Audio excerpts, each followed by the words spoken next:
Okay.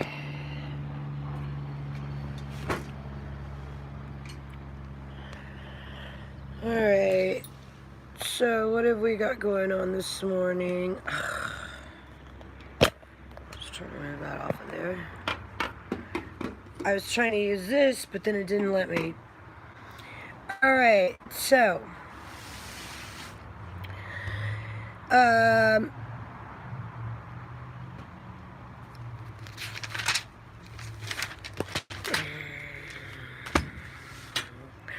So does anybody know if the Twitter messaging still works? Actually, if you've been kicked off Twitter, I don't know. Leave me a message in the comments. Why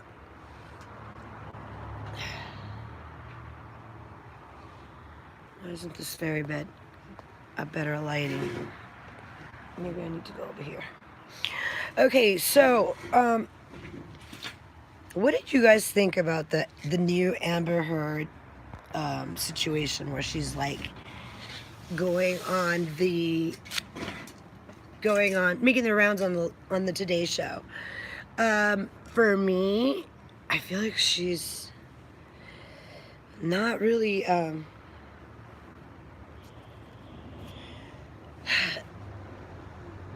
it's crazy that she feels that she can continue this facade and charade. And I can't imagine what correctional facilities are dealing with when it comes to criminals. In terms of their lies, right? So, on the Today Show this morning, I missed it because I was watching The Lawyer, you know. I did a review. I'll do a review and give you an opinion. It's his opinion. He says that Amber Heard is prepping for post-trial motions. So this guy is a lawyer. You can email him at Chigo's Law. Amber Heard, the hearing and transcripts filed under seal. It looks like a deposition filed under seal is a list of names. Transcripts filed June 10th, 2022. The lawyer you know claims that it's probably around $50,000 worth of documents. Reviewing these documents will probably cost about a few $100,000 just to consider her appeal. So he says at the time and costs and attorney fees are expensive. So the judge is most likely familiar with this, which is the same judge that was on the trial. So basically her team is Amber Heard is banking on some of it being entered by whittling it down. So there's a lot. People keep saying that Amber Heard's trial was won in the UK. It wasn't her trial. Johnny Depp sued the Sun. She was just their star witness. It wasn't her. Oh, but you know what I noticed incidentally? She has a lisp.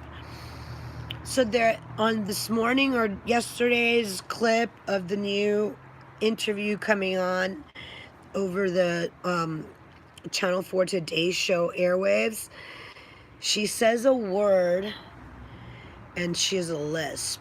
So that's consistent with the fact that she was in a car accident that subsequently allegedly killed her friend, which, you know, eventually made her an atheist, so she claimed, and those were her words. Basically, their appeal is going to be based on litany of errors, many of the errors in the trial. So I can only think of one error where she was being cross-examined, and there was a doctor's note that they were entering into evidence. And in that doctor's note where she claimed that she had been assaulted the night before, and then she went to the Dr. Caper's office to, you know, talk about whatever it was to find out if she had concussion, I think. And she had a lisp when she said it. She said concussion. Like, actually, that wasn't the word, but she said, she's got a lisp, okay? Which tells me that she's got a rack on her teeth that's not hers, okay? Which means that she probably got banged up pretty bad in that accident and she lost her front teeth. This is the accident that she was supposedly in, right? And all this stuff has been proven, so it's not slander if it's true. She was in some type of an accident where her friend died. She was most likely driving because her license was suspended for like X amount of years as a juvenile, which doesn't happen. Eventually, she was caught driving a suspended license and arrested for it. She was with her sister when it happened. Her sister was in the car when she got arrested. So they're hoping that the new documents will back up Amber, and that's going to be the basis of their appeal. And so the lawyer says it's difficult to appeal, and it's his opinion unlikely they will be successful on appeal. So who's paying for this? Elon Musk is wilding out right now as we speak. He's firing people, stressing out about revenues of the last quarter, and threatening his employees. So that gives you an insight of what the heck's going on in his mind, right? I mean, he's a billionaire. So, even billionaires are tight, they're tightwads. They aren't ready to part with their money. I mean, it is what it is. I know. And I do know. So hence the title of this video, Amber Heard goes full hog on her appeal. Those were the words of the lawyer, and it's his opinion. So was the jury biased? No, I don't think so. The lawyer, seems to think yes, because there was a lot of stuff going on. Because there was a lot of stuff going on. So he does feel like the jury maybe thought that there was a little bias, that the jury was biased. I, however, watched the trial in its entirety, and I don't think so. What did I think when I saw the Amber Heard Johnny Depp hostage video? So back in, I don't even know, I think it was like 2016 it could have been. We all saw the video where Johnny was sitting in front of a camera in Australia with Amber Heard by his side, and she could hardly keep her laughter in. I mean, she literally smirked. I remember thinking in that time frame, wow, she smuggled dogs into another country. Like, they could put her in jail for that. So his body language was away from Amber's, and Amber appeared to be holding in laughter. Johnny seemed confused, while his wife not believable. So she's literally coy in that video. And I mean, we're talking, 7 years ago, 6 years ago? That was quite a while, but I still remember how I felt when I watched it. So let's see. And in that video, his eyebrows, I remember, were up in the center. And he was expressing remorse, while she was the opposite. So my initial thought then was, this chick is juvenile, right? And she can't be serious, which she was, because fast forward now, what's today? 2022?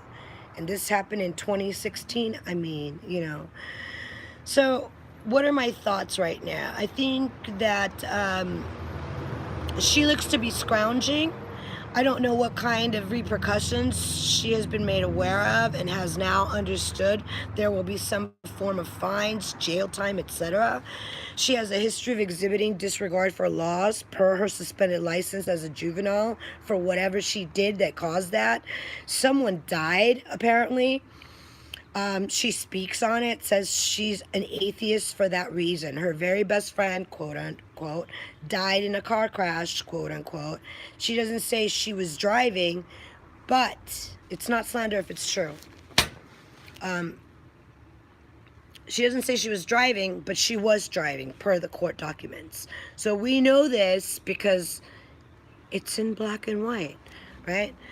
So this girl orchestrated a well thought out plan to ruin a man's life to the point that after a trial she loses and continues to bash him, right? Saying he's lying and he beat her.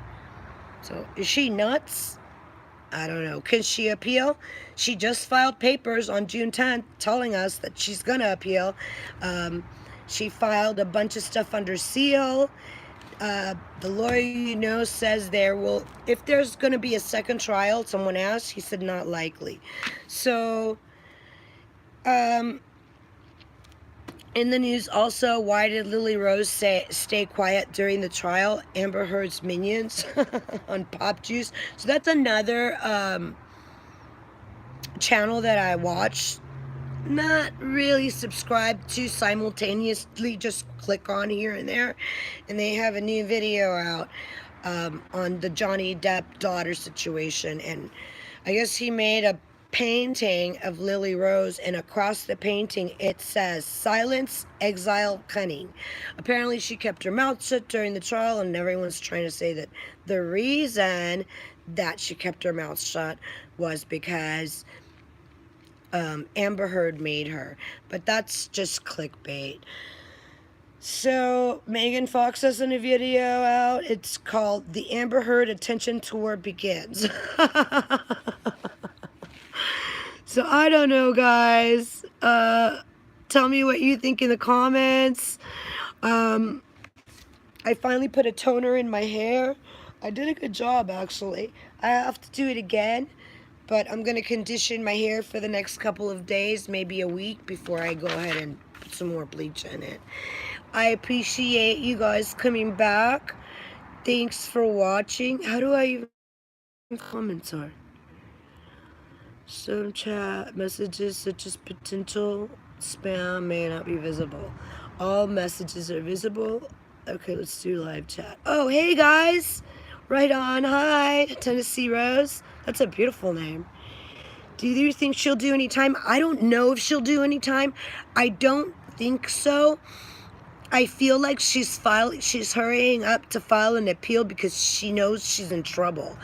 So, sometimes they, I'm sure that throughout the trial, they were letting her know what the consequences were for what she was doing, simultaneously. So she probably knows that she better put some documents down and go file, because if she doesn't, they're going to come after her really quick. The other thing about the appeal, according to the lawyer, is that if she appeals, which she's already doing because she already filed a motion, right? She filed a motion to, she filed a motion under seal, and there's like 100 of them. So each of these motions under seals apparently are people that have been given depositions. They've already given the depositions. So filing is giving them to the judge to review them, to pick which ones he's going to or she's going to allow in. Apparently it could be the same judge that was in her trial. So I would imagine that the reason that she's so quick to file an appeal is because she's looking at trouble. Like, it doesn't look good for her. So she better keep, it's like, let's keep it tangled up so they can't, like, smooth it out and then count each one of her, like, due processes or whatever. Yeah, she lied. She blatantly lied on the stand. And while people say that it's very rare that you get prosecuted for perjury, it does happen. But I haven't seen any others than judges be charged and subsequently thrown into jail. So the only people I've seen suffer for perjury are judges. I haven't seen any regular, normal citizens, but I've not done the research. The only reason I know that judges have gone to jail for perjury is because I clicked it in YouTube and then it kicked up a bunch of videos about people that have gone to jail for perjury, and they were most of the time judges. So, yeah, it's hard to say, it's hard to say if she's gonna, like, the appeal, she's already started, it's already been filed, so the depositions and transcripts under seal have already been, turned in. So, I feel like she's just covering her bases right now. Her lawyers had a tendency to accuse the jury of, being swayed by social media, which, number one, they're not even supposed to be watching social media. So why would you even say that unless your client was watching social media and that's how she knows? So if she's admitting blatantly to watching social media, what does that tell you about her lawyers, right? In Johnny's defense team, their rebuttal to that is the jury wasn't allowed to watch social media, so stuff it, because they didn't, or at least it wasn't in their instructions. So yeah, they're definitely trying to sway. Today she went on the Today Show saying that she doesn't blame the jury, and she didn't think, how could they not believe Johnny? He's a wonderful character and a wonderful actor. I mean, cringe isn't even the word. Can you imagine being a person who just won a defamation lawsuit against your abuser, and they're going on national television still telling the world, you acted and they loved it, and so you won. I mean, the end is just it's never ending, right? So, I'm gonna go inside now and watch the Amber Heard attention tour begins on the Megan Fox, and let's see what they have to say. But I mean, she's covering her tracks right now, and it's hard. It's hard, It's hard, Tennessee Rose. That's a beautiful name. Yeah, it's really hard. And I feel sorry for her because she's got a little girl, and I have to be honest with the entire world. This woman reminds me of that one 1950s broad who adopted a child and then did nothing but beat her throughout the entire child's life. I think the girl's name is Christina. Joan Crawford. If you've never seen the Joan Crawford story, I implore you to go watch it. It is absolutely harrowing. And if you've ever heard of that that one cliche, no wire hangers, it's because she used to take wire hangers and beat her daughter with them. And the girl was adopted. Eventually, the mother, Joan Crawford, adopted twin daughters when the girl was like 18 or something. Bye. Have a great day, you too. And then she left her out of the will. Yeah, it was horrible. It was a horrible story. But anyways, I just wanted to touch base on that. Remember, it's not slander if it's true. And I think it's a good day. Yeah, Elon's. It is Elon's. Elon's probably paying for everything. It's not cheap. Just the stuff that she filed on appeal on June 10th, 3 days ago, is probably costing her about $250,000. So we're talking $250,000. So that's a lot of money to file for documents. But she has it. Yeah, that's the one, Mommy Dearest. So she's doing it. She's filing the appeal. And will it work? I mean, I don't know anything about appeals, but on the lawyer, he claims that, she's doing her due diligence. You know, she's got a right to appeal, so she's doing it. I mean, God bless her. She got $7 million from him. How, you know, she claims that $6 million of it is gone due to lawyer fees. But come on, are you going to tell me that Elon Musk didn't give the ACLU $500,000 and the Children's Hospital $500,000 and then didn't give her the $6 million for the lawyer fees? Yeah, he's paying for it.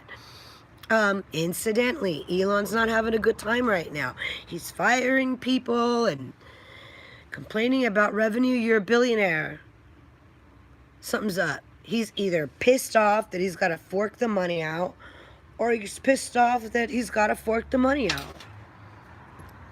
I mean, it happens, right? So that was a pretty good live. We're about 20 minutes in. I got to do laundry today. It's first day it's not overcast in California, which I hate when I wake up and it's overcast and it doesn't burn off till like noon. And then you got to change because in the morning it's kind of cold, and then in the afternoon it's like 90 degrees.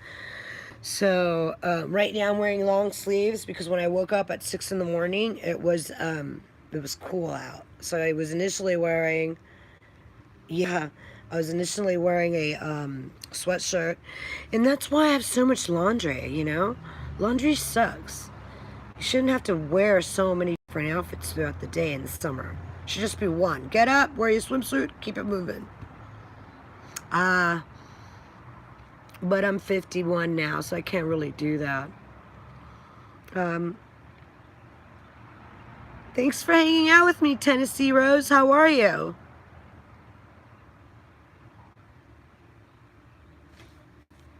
Yeah, he is. He is. So he was cheating on Grimes while he was with Amber. When Amber broke up with him, she didn't even break up with him. She just totally said to him, you know, I thought I told you we weren't talking anymore. Wow, how mean is that? He went on national television and said it broke his heart. Yeah, he's not doing too hot right now. Someone said that he has Asperger's. That's like autism, but less severe. Yeah. I mean, I don't know. I hope that it's one of those like thoughts that crosses your mind, like, did she take advantage of Elon Musk too? You know, if she got him to pay $1 million to those two charities, what makes us think that he's not paying for her, all of her stuff, you know? So yeah, it's hard. Michigan. I've never been to Michigan. I've been as far east as New York, as far south as Costa Rica, as far north as Washington. Oh, I've been to Florida, but that's in the United States. Wow, Michigan. Detroit. Okay, that's cool. I had an ex who went to Detroit. He did a lot of bad things. He was doing things he wasn't supposed to be doing, and he later went to prison for it. It was a horrible time in my life.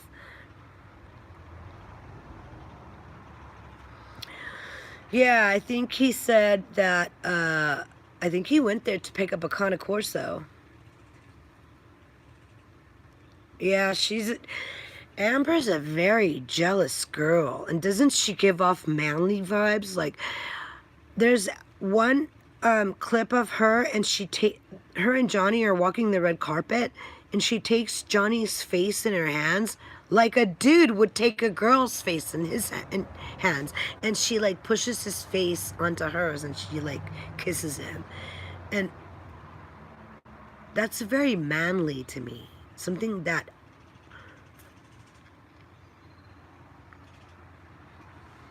no, I didn't. Oh, his black eye? Yeah, I did. Yeah, I did. And you know, I have to tell you something. So I don't know if you could see it here, but there's a scar here. Here it is. So So before I got diagnosed with multiple sclerosis, the reason that I knew something was wrong was because I was walking, and all of a sudden my foot came, like it slipped out from under me, and like I fell forward on this like bar stool. And you know those Mexican chairs with the straw? Oh wow, that's neat. Okay, I understand. I fell on top of a Mexican straw bar. Like the seat of the chair was Mexican straw, and I freaking, it opened up. You could literally see inside my nose. Like there's a bone there and you could see it, the flesh, everything. I mean, it opened up like it was flapping.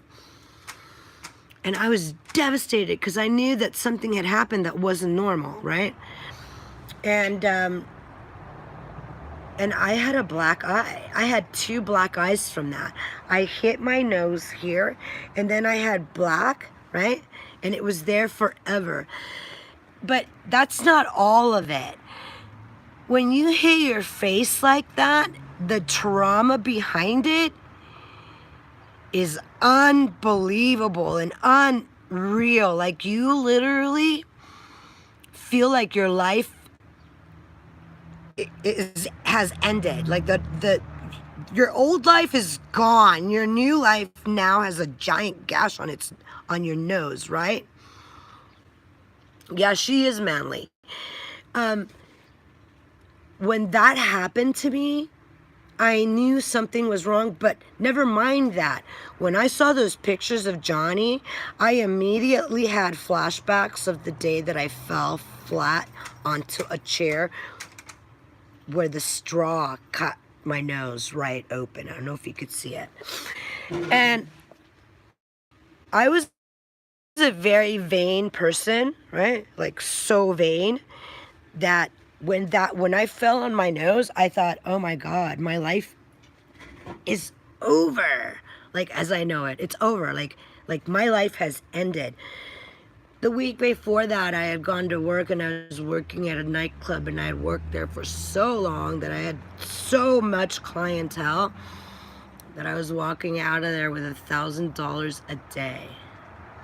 And then I had a freaking, the only way I can describe it is I had a seizure. Yeah.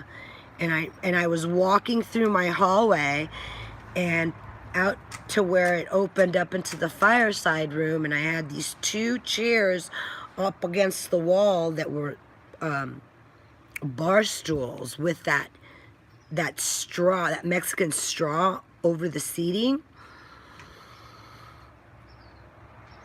I mean, I have to catch my breath right now because I'm talking about it. That trauma kind of brings a lump to my throat.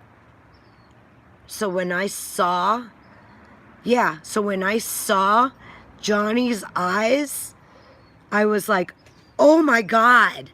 Like the trauma that came flooding back, the memories of what happened to me was an indication to me that I could feel what he had gone through, and it may not have been the same thing, but I can't imagine having somebody throw something at your face. Can you?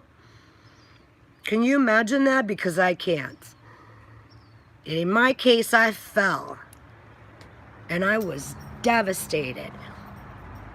I was devastated. I was home. Yes, it's very post-traumatic stress. It's so, like I don't know if you could see my heart, but maybe you could see it here. But I'm excited talking about it because it was so traumatic. So it's very, very hard. Yeah, very, very hard. So I did see the black eye, and those are the memories that came flooding back to me. Oh my God, right? Because when you see an injury like that on a person's face, you have to absolutely think, oh my God, right? What did this person go through, when you see I don't know battered women. I'm too strong of a person to be battered. When I was a child, my next door neighbor used to get racked up every day practically. And I was the one she would scream through her front door for to come to her house to pick up the phone and call 0. At the time, we didn't have 911. You had to call operator to get, emergency services over there. And she almost always had, she would get punched in the face to where it was like so blue, big, like swollen, and she always had like busted lips and noses. And I was little, man. I was like 7 or 8 years old, and I would go over and I would pick up because she didn't speak English. They were from Guatemala, and I would pick up the phone and I would say, my neighbor is getting beat up by her husband, and she called me to ask you to, send the police. And they would fucking come. This was such a normal fucking thing in our lives that they would come and take him away, and then he would be out like by the weekend, and then the next week he would be fine the weekend, but then after work it was like he came home and he drank, and then if she gave him shit, he would beat her. So yeah, it was really sad, So I've never had the unfortunate, I've never been unfortunate like that, but I could see where that kind of stuff goes on still to this day, right? So I understand it, and I bet you that's probably why I steered clear from like people that gave me like weird vibes, right? Because you have a gland in your stomach. So your stomach's divided into 9 different squares, right? That's why they call it your abs, right? And in the center is your oblique or your belly button. You have an adrenal gland. And that adrenal gland doesn't lie to you. So if you get to a place and you see something that's dangerous, your adrenal gland will like act up and tell you, okay, something's awry, pay attention, or you go into fight or flight, right? Oh, I'm so sorry. Yeah, I'm so sorry to hear that. That is really, for me, that's traumatic in itself. For me, as a person looking inside, as an outsider, it's very traumatic. I'm so sorry. Yeah, that's really, really hard. My mother was a narcissist. Yeah, sunglasses. My mother is a narcissist, so she grew up without a mother as of the age of 10. So she got to slide. They let her slide a lot. And she did whatever she wanted. There was never any repercussions for anything. And that's how she raised us. So, I mean, it's difficult. So I'd never seen it firsthand. I've seen other things firsthand. I've seen horrible, horrible things firsthand. But I've never seen that domestic. As a matter of fact, I watched Jody Sue, her channel. There's one where I think the title is called Michelle Walks, and she discusses what happened to her in that video. And I don't know if she discusses it in other videos. That one's the one that I watched.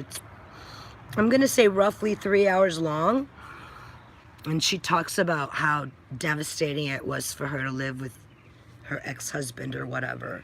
And I was doing a video on it because it was a reaction video, so I did a reaction video of the first half, but I couldn't do the second half. It was too traumatizing for me. I've seen things on a different level, though. I've seen things, oh no. I wonder if that's related. Because your body is like a machine, and it works like a rubber band. So everything has to remember that when a rubber band doesn't stretch, it stays still. There's no elasticity. It sort of breaks down. That's what I feel like. I wonder if that's related to what psychology and psychiatry is so amazing. I mean, I always want to know why is this happening? That's what I want to know. Yeah, lots of panic. So in terms of my disease, I have multiple sclerosis, right? So like in terms of that, it's definitely trauma. It breaks you. Think of when you're a child, or in your case, like a survivor of domestic violence. So think of when you're a child or a survivor, right? When you're going through that trauma, your brain is supposed to act fluidly. But when you are, say for example, startled, right? Your brain, they're called dendrites, the connections, right? They go, and then they snap back, right? So now what happens in between that time? What happens between when you're normal and then you are startled by some type of trauma, and then your brain kind of like responds by and then going back, right? So that it's snapping. If you know anything about health, you have enough nerves in your body that will stretch all the way around the earth. Just one person has that many nerves. You're going to tell me that those nerves can't be at some point, for lack of a better term, manhandled, That's why you have to give love, and you have to nurture your children, and you have to nurture one another, and you have to, they say women need to keep up with women. Do you think I keep up with women? I can't keep up with women. My babysitter sold her daughter at 13 for money. That's traumatic.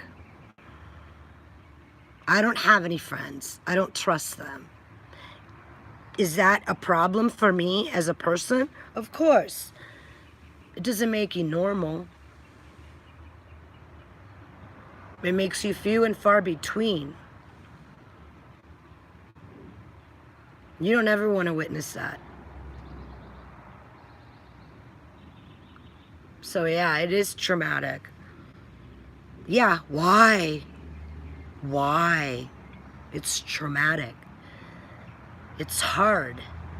It's not easy to continue your life when you've seen something like that. What happened to her? She got removed. She had to go to foster care.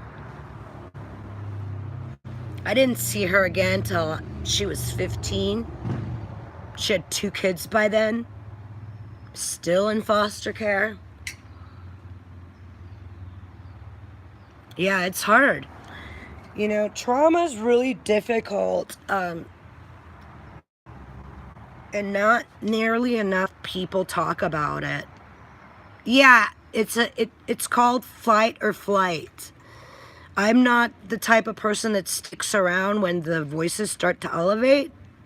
I hightail it out of there. Fight or flight. I'll fight, but before that, I'm going to leave. Yeah, it's very, very difficult. I appreciate you saying that. I appreciate you saying that because I don't feel that I'm alone anymore. This is an emotional talk. Yeah, it's really difficult. Surviving the madness on top of being a woman, it's really hard. It's really hard. I mean, my best friend had 2 kids by the time she was 15, but I had a child at 16, but I fell in love, so that was different. It's not the same. It's just not. You know? I had a great relationship, but like, it didn't work out, you know?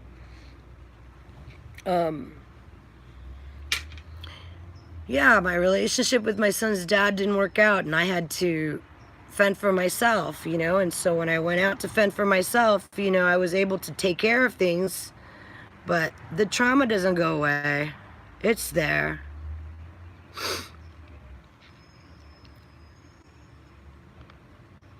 Yeah, you do get scared. It's hard to try. I don't trust anyone. Trust is hard, you know? I can't imagine. I can't imagine, you know, being... I mean, I could tell you, you know, I don't trust my neighbors. Not that I don't trust them. I just don't trust neighbors. Why don't I trust neighbors? Because when I was a kid, the neighbor came over. So my mom had dropped us off. And when she dropped us off, she left us with her sister and her sister's husband. And the neighbor came over with a rifle and shot her husband dead. I mean, who thinks that's gonna happen? Nobody thinks that. You know, that man died. The man's mother came and picked up my cousins. They were my bestest cousins in the world. I mean, we grew up side by side. We were like 3, 4 years old. Never saw them again. That's another reason why I figured maybe I can start a YouTube and somebody would, you know, what, something could happen. Maybe one day I'll meet my cousins again.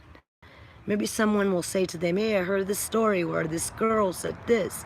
Don't you have a similar story? I mean, stranger things have happened, right? I do feel that way sometimes. I feel like, hey, you know what? Like, a lot of good could come out of this.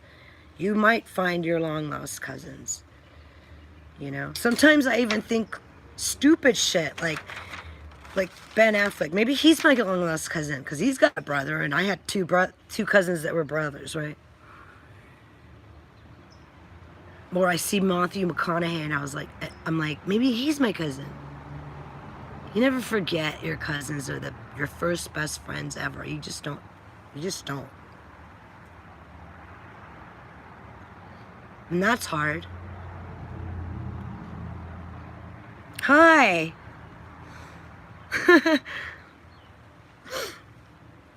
Yeah, it's hard. It's really hard. And so part of revisiting your trauma, right? Because you got to get better. The triggers are always going to be there. You can't just keep running. You have to face your fears. They're always going to be there, the triggers. They're not going to go away. You just have to keep moving forward.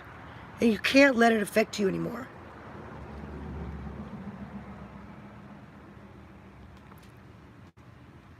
It's just hard. It's really hard. So part of revisiting your trauma is getting to know the fact that you're safe now. It's not then anymore. Those were the days where you were scared.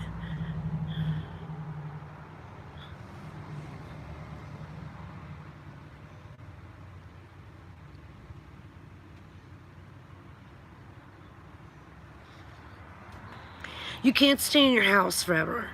You gotta go out and live your life. You can't be an agoraphobe.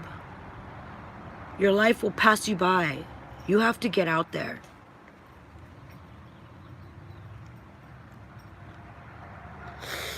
But it's hard. His friend's a Holocaust survivor. He's told me some stories. Sometimes I look at him and think, why is he my friend? Is this God's way of telling me, look, you know, you've got horrible fucking stories, man. Your stories suck. But look at this guy's. He grew up in a camp. He tells me this all the time. I grew up in a fucking camp. He's 90 years old.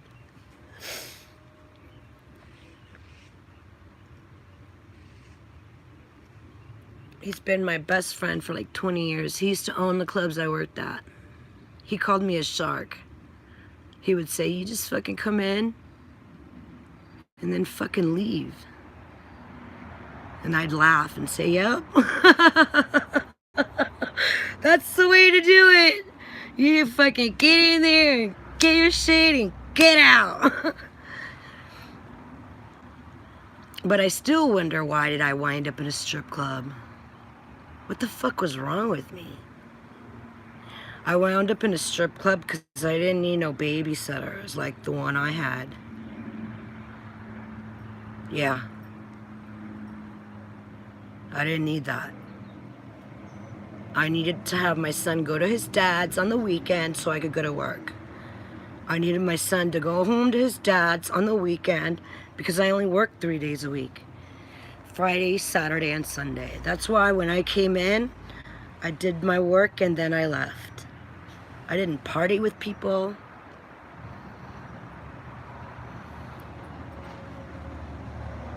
So I never got invited. I never got invited.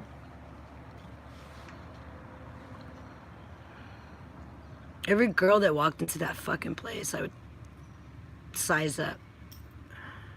Oh.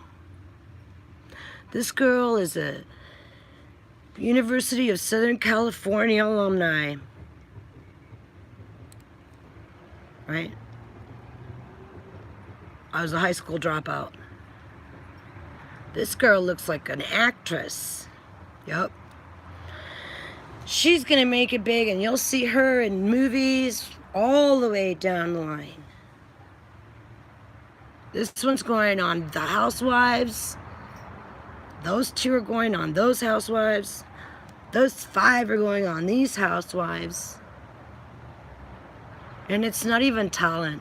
It's money. And I don't have any. So I'm not gonna be on any of those fucking housewives. Thank you. Thank you. Yeah, you gotta cut your own path. I mean, my mom, I love her. She's 76 years old, but she was horrible to me. Horrible to me. She was fucking horrible. When I got pregnant at 16, she told me, I will never watch your child. She kept that promise. She fucking did. To this day, my son has never fostered a relationship with her. He's 34. He's going to be 35 this month. I mean, he tells me I'm not having kids because I saw how hard it was for you. I'm fucking shaking.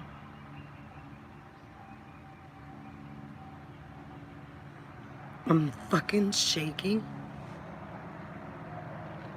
She was so mean to me.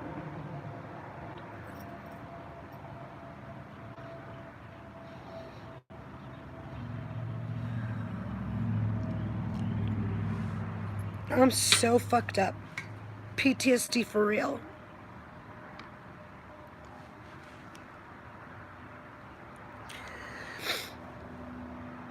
Yeah, this is really hard. So that's why I'm coming out and doing my thing. Doing my part. Tell the people. Tell them what happens. Tell them how sometimes people are crazy. And they do fucking crazy things. Look at the Summer Wells case. People are crazy. And it's disturbing because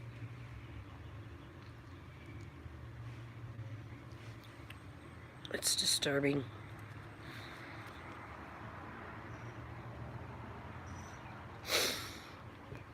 When I turned 40 years old, right? I was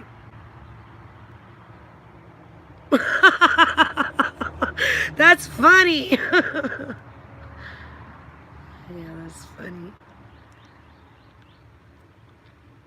I had this one girl that had a tattoo on the back of her ass and it said pimpstress. Pimpstress. I thought to myself, I don't have any tattoos. Who the fuck gets pimpstress on the back of their, on the small of their back in big block English letters? Comment below if you've ever seen her. She was from Boston. I mean, you just remember these bitches. They were everywhere. And that's how I passed time. I stopped feeling sorry for myself finally when I started seeing how worse off some other people were. I remember one girl came in. She looked about 19. Her tits, I fucking kid you not,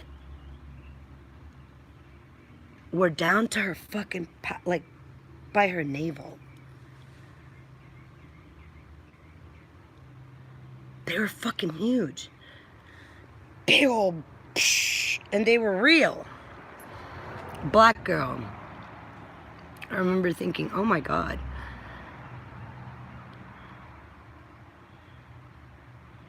Yeah.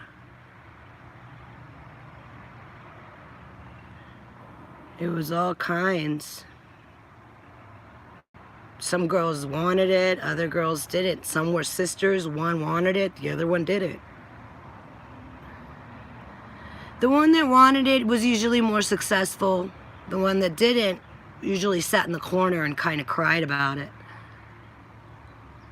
It was odd. Some women would come in with tales, like unbelievable tales. I remember one time, this girl came in, she had long ass blonde hair. Down to the small of her back, and it was like a strawberry blonde. Beautiful girl, green eyes, beautiful, beautiful body. And she had all these like slits everywhere, all over.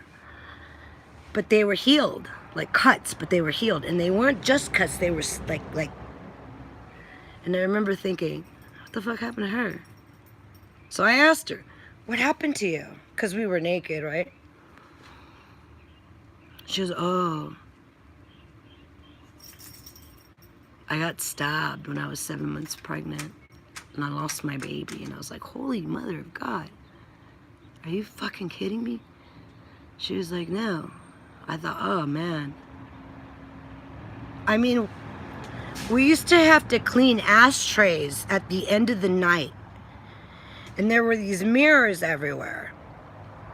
And so we had to clean those too, right? Because the girls would get all hands up on the mirrors and shit. And so to pass the time, we would say, all right, let's compare horror stories. My first horror story. And I had already heard it because it seemed like when I got there, everybody was like, you know, they came to me and they were like, I don't have tattoos. Yeah. It's just crazy. We were comparing horror stories and this one girl goes, my boyfriend, you know, committed S and I found him. That was the waitress. And then the bartender goes, my boyfriend committed S and I was downstairs with his kids and I was the one that had to tell the children. And I was like, oh shit. So I turned to the waitress and said to her, she won. I mean, we had to entertain ourselves, right?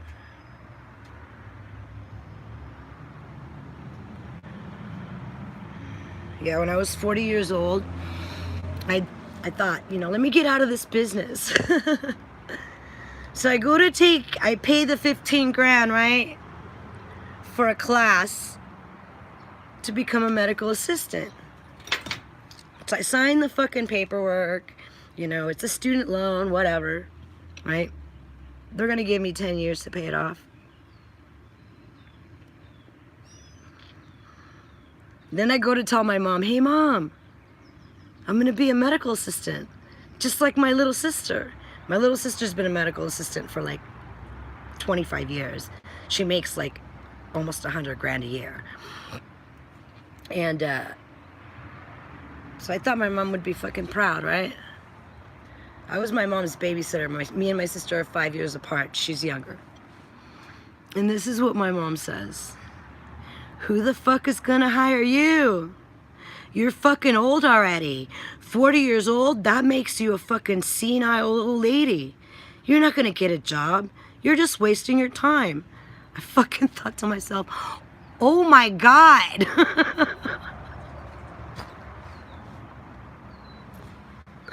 I fucking couldn't believe it.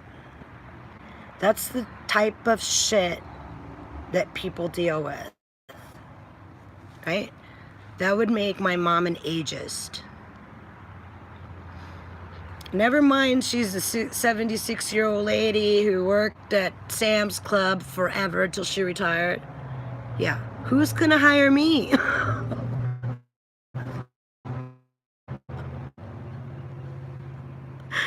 All I did was laugh at her. There's nothing else you could do. How could you not laugh at that? But to be honest with you, she was right. I never got the job. I never got a job in the business because shortly after that, I was diagnosed with multiple sclerosis. And so that took up all of my time. I needed to know what the fuck it was and how the fuck I could get rid of it. And if I couldn't get rid of it, I needed to keep it at bay. And so life goes on. You got to do your yoga. You got to walk your walks. You got to take care of your dogs. You got to clean your house. You got to just keep going. Because people with disabilities like mine have a tendency to sit back and wallow in it. And so now you have a duty to your fellow man to get out there and tell them, hey, people like us have a tendency to sit back and just let the disease take over. And I'm not about to do that. So I am in treatment. I will be for the next 15 years. I go into therapy and vision therapy once a year. I used to go once a month. After a year, I started going every 6 months. No, every 3 months. I did that for a year, then every 6 months. I did that for 3 years. This will be the 4th year that I do that. So if I get in there this year, which they haven't called, last year I was already in by June. My fusion was June 1st. They haven't called, but I also have not returned their messages. I was recently in, they wanted to give me a colonoscopy, which you got to get ready for, and I wasn't ready for it. Health is a lot of work, especially people that have mental, you know, I'm one of the depressed, which means that I have to constantly work at being happy. And it's not easy because, you know, most of the time it's that revisiting the trauma. You got to go back in. I know. Thank you, sweetie. You got to go back in and you got to just, you know, keep reminding yourself that the triggers will always be there. It's the way you handle things and the way you go forward that's going to make a difference in the way that your quality of life improves. Because at the end of the day, it's all about quality of life, right? It's quality of life. If your life can't... Why'd you dye your hair? Because my life was getting a little boring. And I wanted to spice things up. So yeah, what's today? Tuesday?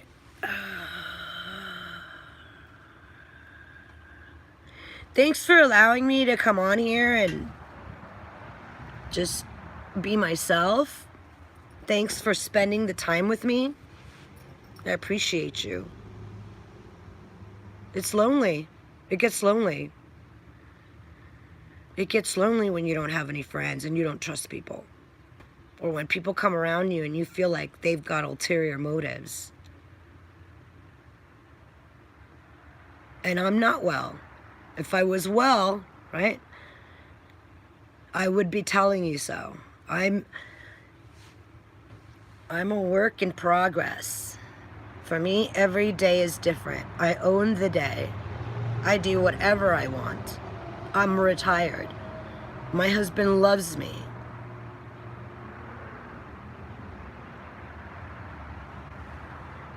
Oh, I love fish. We fish too. We fish too. I love fish. When I first met my husband, he has a boat, a bass boat. When I first met my husband,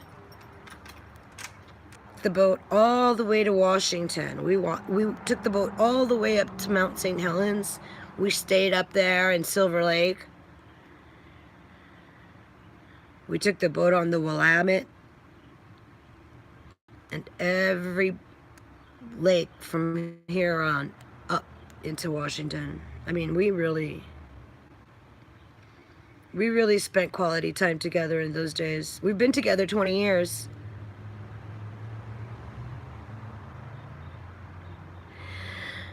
Yeah, he was a good guy. He is a good guy.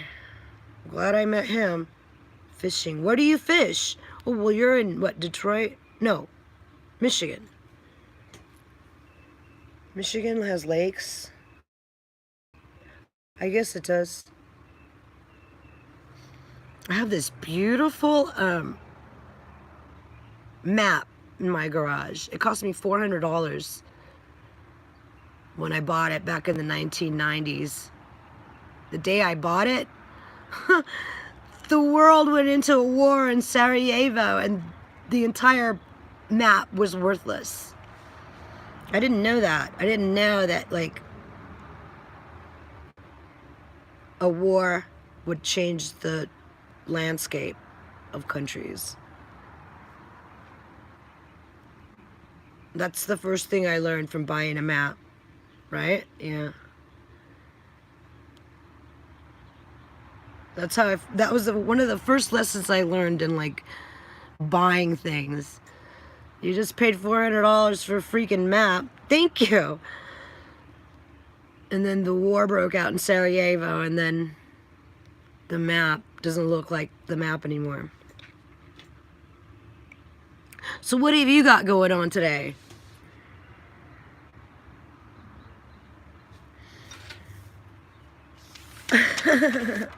You're welcome.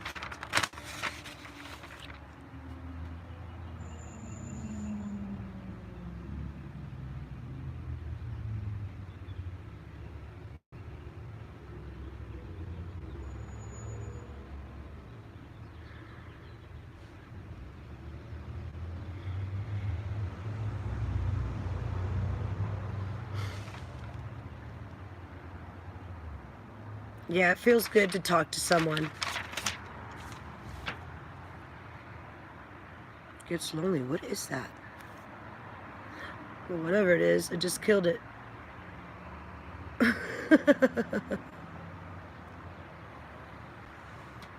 Yeah. I have this friend. He's got this giant fish. Well, he lives in a 10,000 square foot house. He's got this giant fish tank with all kinds of badass fish in it. So pretty. He lives in the Hollywood Hills now. He's so happy that he moved out of the valley.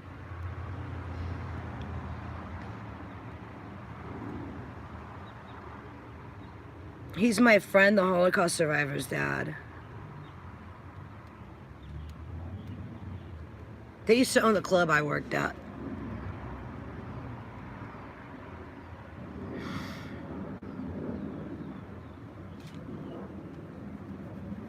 When you get to Mount St. Helens, just before you reach the top, where Johnston's Ridge is. Oh, wow. That must be beautiful. When you get up to Mount St. Helens, it looks like someone opened up a box of matchsticks and just threw them about. That's what the trees look like. But the lakes on the way up there are so beautiful.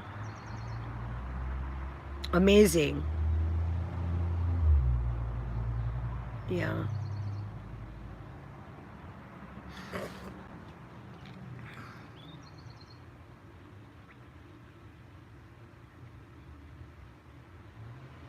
What's the most exotic fish you have?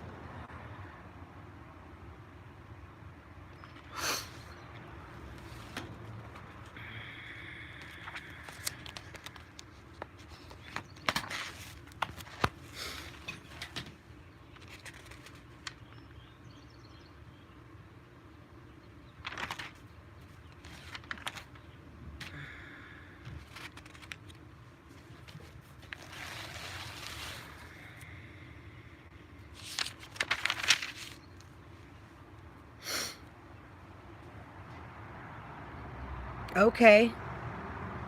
Have a good day. Take care of yourself. Remember to always look out for number one. That's you.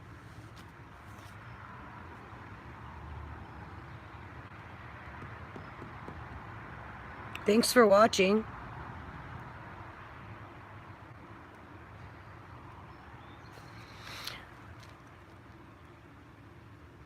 You are so sweet.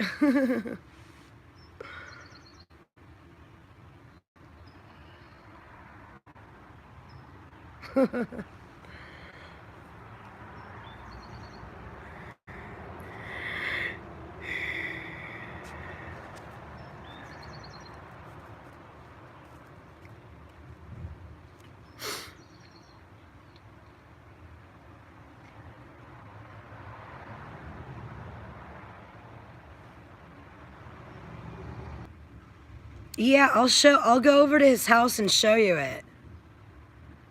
I'll do videos from there. I'll do a live from there. I have to go see my friend anyways. He lives in the Melrose area of LA. That's like a really trendy part. But if you know anything in the 90s, if you know anything about like the Melrose area in the 90s, there used to be a show called Melrose Place. So my friend who's 90 years old just recently bought a house there in the area.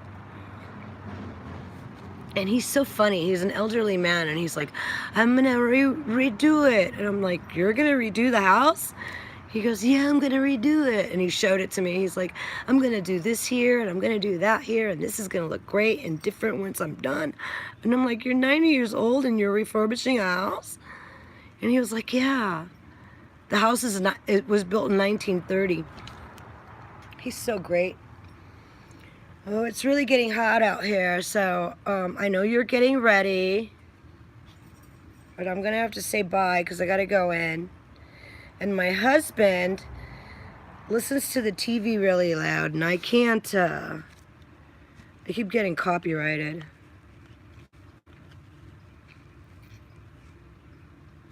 Today, I'm gonna do tarot. I'm gonna do a tarot on,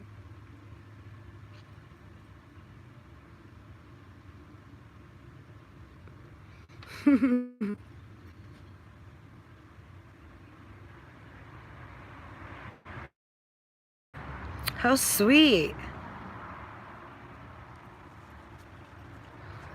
That gives me incentive to go over to my friends and film his giant fish tank. How sweet. That's neat.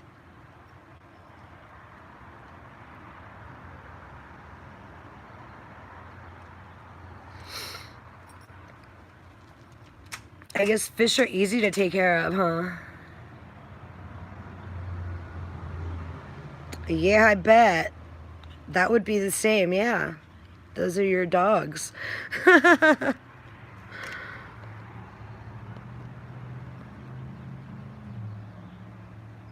It's really cool.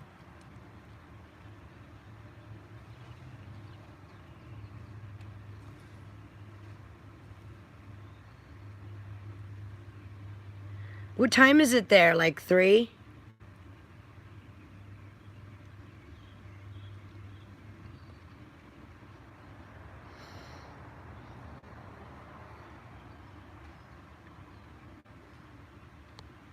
I was gonna go right now. I'm getting really hot. I'm starting to sweat right here. I want to go inside and change my clothes. I guess I could take you with me. I'm gonna do tarot today.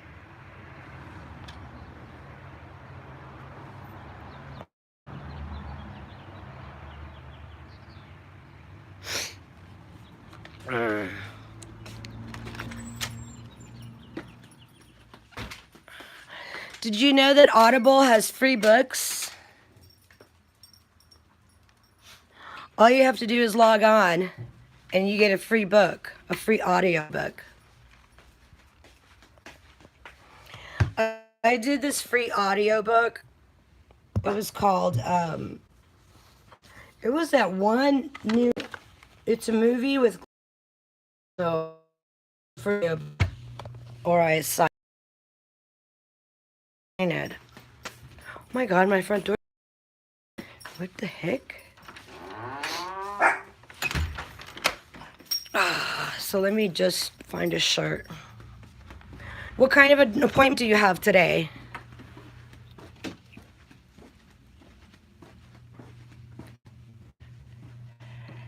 Let's see.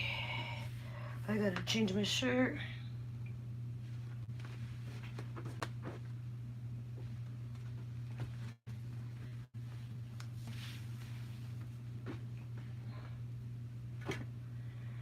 And do laundry today. It's really hot. Fatty. Ow.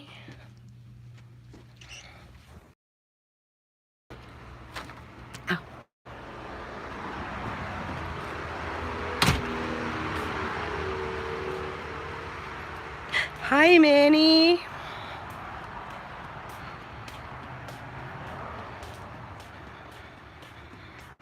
I have this little chihuahua, and I think she's sick. She, her tail won't come out from between her legs. Watch. Look at.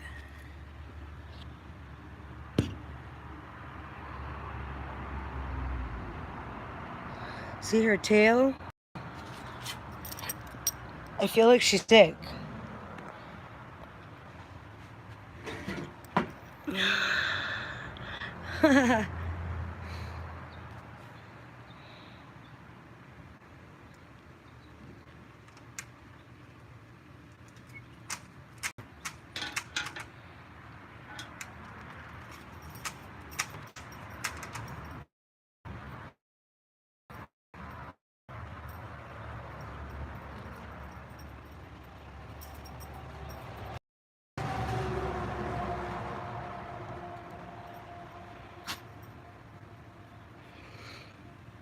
I got Minnie and her sisters from my friend who passed away. She died unexpectedly. And I went up to see her kids. And when I saw her, they had these 3 little Chihuahua dogs. I worried so much that they would go to the pound. So I immediately told the nanny that if they were going to get rid of the dogs, that I wanted them. You're not supposed to do things when you're grieving. I was grieving at that time for my friend. You're not supposed to make decisions when you're grieving. That's another reason why I started a channel. I've been grieving for so long, I needed to get it off my chest. Wait. Someone's here.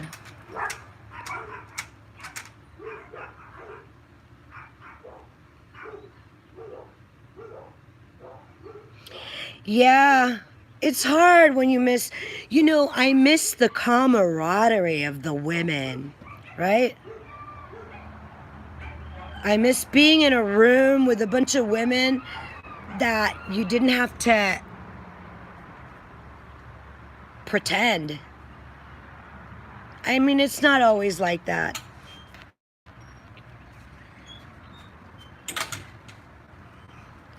No, but I saw a movie called Beloved with what's her name? Whoopi Goldberg. And it was about like it was wild. No, I haven't, but I'll have to check it out. Oh, okay. Well, I hope it goes well.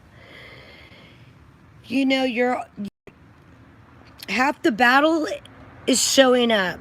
So go to your appointment, go to your doctor's appointment, and keep up with your health. The best thing that you could ever do is keep up with your health. If you don't, it could break you down. We always have to keep up with our health. This is Minnie.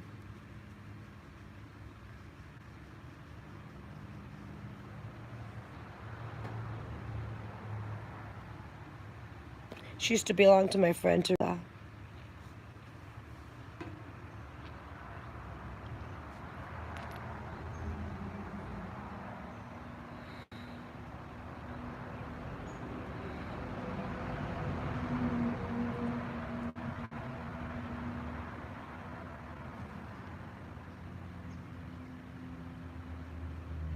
That's nice.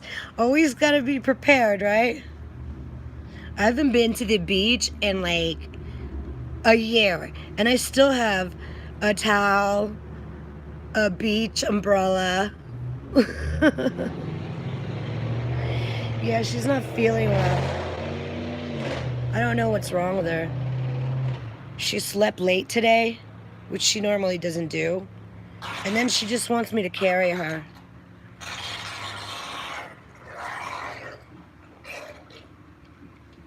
That's my pool filter. It's so loud. I gave her egg this morning. That's the first thing I did for her today. I gave her some egg. But I'll do the peanut butter next. Thank you.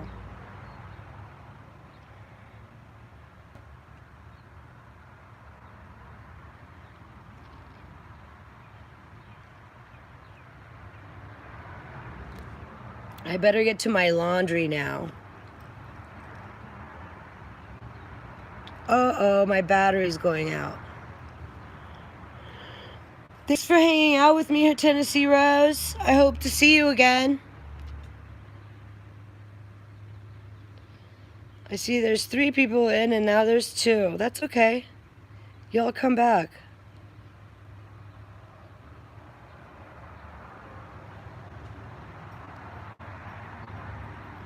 That's sweet.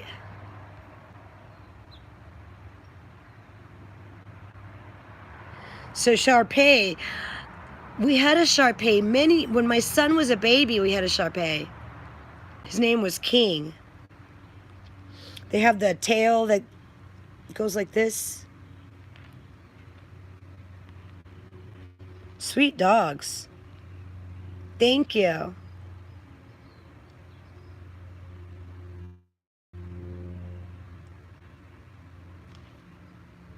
Whistle wolf, that's cute.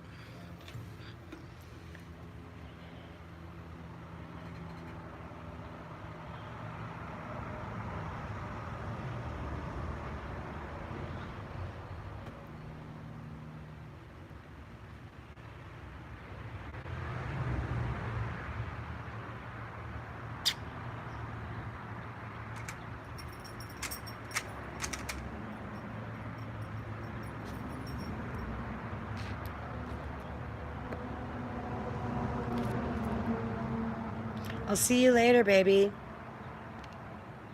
Come back and see me sometime, okay?